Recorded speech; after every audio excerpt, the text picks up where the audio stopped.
Assalamualaikum warahmatullahi wabarakatuh. Perkenalkan, nama saya Devalinda Masitoh dengan NIM B1B1230078. Di sini saya akan menjelaskan kembali materi yang sudah dipelajari di mata kuliah Ekologi Pemerintahan di pertemuan setelah UTS. Yang pertama yaitu peran LSM dan masyarakat dalam ekologi pemerintahan. Ekologi pemerintahan memandang pemerintah sebagai bagian dari sistem yang saling berinteraksi dengan lingkungan sosial, budaya, dan politik. Dalam sistem ini, LSM dan masyarakat memegang peran penting dalam menciptakan tata kelola yang demokratis dan akuntabel. LSM berfungsi sebagai pengawas, penyalur aspirasi, penyedia informasi, pelaksana program alternatif, dan yang terakhir mediator konflik. Sementara itu, masyarakat berperan melalui partisipasi politik, pengawasan sosial, inisiatif lokal, dan pelestarian budaya. Kolaborasi antara pemerintah, LSM, dan masyarakat merupakan kunci terciptanya good governance. Meski menghadapi tantangan seperti rendahnya literasi politik dan kurangnya ruang partisipasi, sinergi yang baik antar ketiganya dapat memperkuat kualitas pemerintahan dan pembangunan yang berkelanjutan. Materi yang selanjutnya yaitu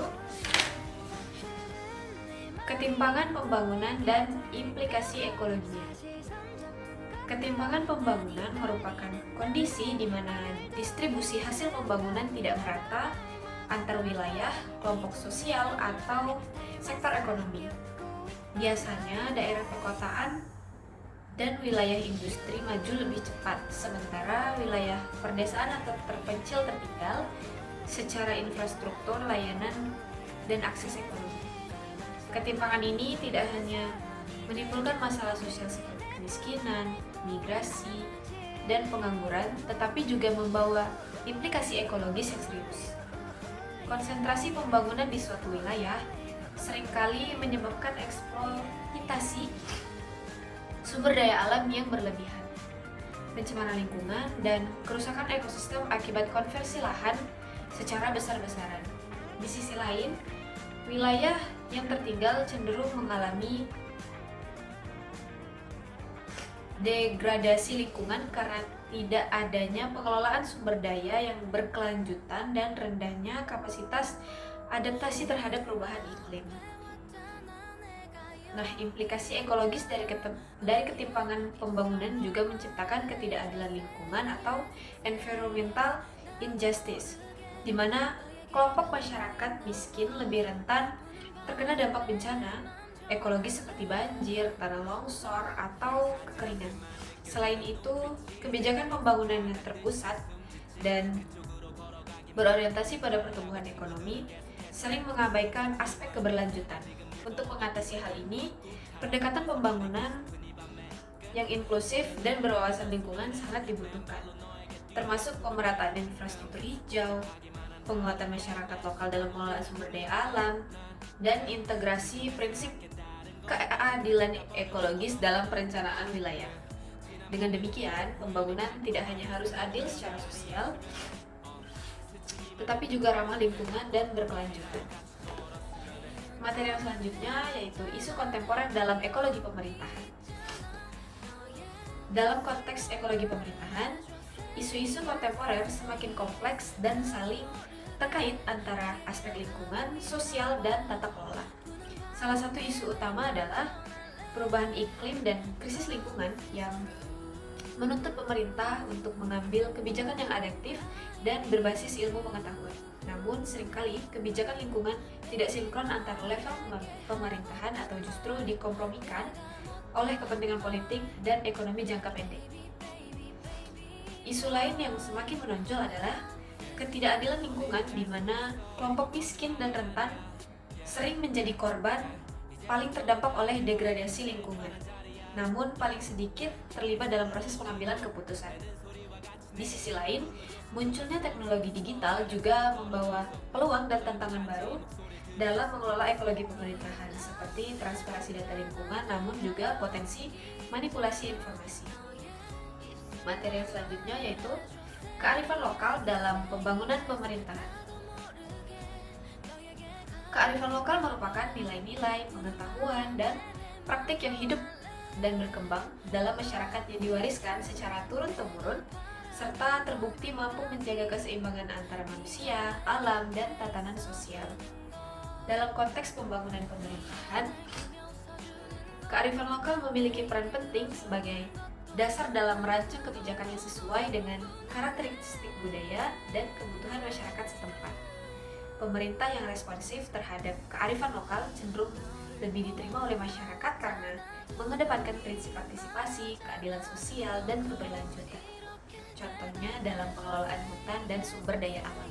Banyak komunitas adat di Indonesia yang memiliki aturan adat seperti Sasi di Maluku atau Leweng Kolot di Sunda yang terbukti efektif dalam menjaga kelestarian lingkungan. Integrasi kearifan lokal dalam kebijakan pemerintah dapat memperkuat sistem ekologi pemerintahan yang berakar pada nilai-nilai lokal dan memperkecil resistensi sosial terhadap program pembangunan. Selain itu, penerapan kearifan lokal membantu mendorong pembangunan yang tidak bersifat top-down dan sentralistik, melainkan berbasis komunitas dan kemandirian. Materi yang terakhir adalah ekologi pemerintahan dan pengaruhnya dalam kebijakan hubungan internasional Republik Indonesia. Ekologi pemerintahan merupakan pendekatan yang melihat sistem pemerintahan sebagai bagian dari lingkungan yang saling mempengaruhi, baik secara internal, politik budaya, ekonomi, maupun eksternal dunia global. Dalam konteks hubungan internasional, ekologi pemerintahan Indonesia memainkan peran penting dalam menentukan arah kebijakan luar negerinya.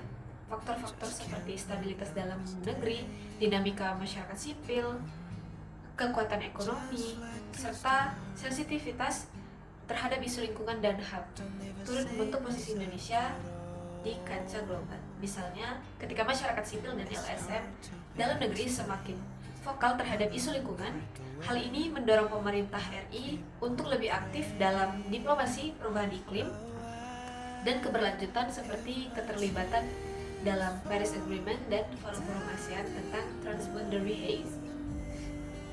Nah, selain itu, ekologi pemerintahan yang demokratis dan terbuka juga memperkuat posisi Indonesia sebagai negara yang mengedepankan prinsip diplomasi aktif dan bebas.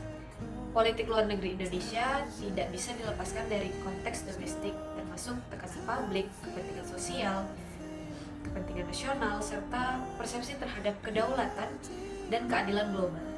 Ketika sistem pemerintahan berfungsi secara inklusif dan responsif, kebijakan luar negeri pun cenderung lebih seimbang antara kepentingan global dan kepentingan nasional. Sebaliknya, ketika tata kelola dalam negeri bermasalah, seperti adanya pelanggaran HAM atau konflik sumber daya alam, reputasi dan posisi tawar Indonesia dalam forum internasional dapat melemah. Dengan demikian, ekologi pemerintahan yang sehat dan berkelanjutan akan memperkuat legitimasi dan efektivitas kebijakan hubungan internasional Republik Indonesia. Penguatan tata kelola domestik, perlibatan masyarakat sipil, serta penghormatan terhadap hukum dan lingkungan menjadi prasyarat penting agar Indonesia dapat memainkan peran strategis dalam tatanan global yang semakin kompleks.